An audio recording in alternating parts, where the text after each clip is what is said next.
இன்றைக்கி நம்ம கருவேப்பிலை ஜூஸ் எப்படி செய்கிறதுன்னு பார்ப்போம். இது எதுக்கு நல்லது அப்படின்னா, ஆண்கள் பெண்கள் இருவருக்குமே முடி உதிர்றது இல்லை நிறைய இந்த பிரச்சனைலாம் இருக்குது. இதுக்கு இந்த கருவேப்பிலை ரொம்ப நல்லது.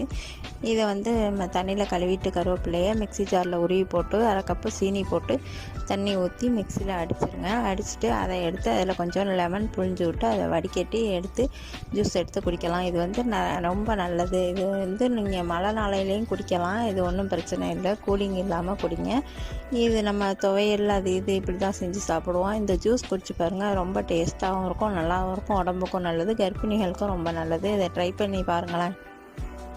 இன்றைக்கி நம்ம கருவேப்பிலை ஜூஸ் எப்படி செய்கிறதுன்னு பார்ப்போம். இது எதுக்கு நல்லது அப்படின்னா, ஆண்கள் பெண்கள் இருவருக்குமே முடி உதிர்றது இல்லை நிறைய இந்த பிரச்சனைலாம் இருக்குது. இதுக்கு இந்த கருவேப்பிலை ரொம்ப நல்லது. இதை நம்ம தண்ணியில் கழுவிட்டு கருவேப்பிலையை மிக்ஸி ஜாரில் உருவி போட்டு 1/2 கப்பு சீனி போட்டு தண்ணி ஊற்றி மிக்சியில் அடிச்சிருங்க. அடிச்சுட்டு அதை எடுத்து அதில் கொஞ்சம்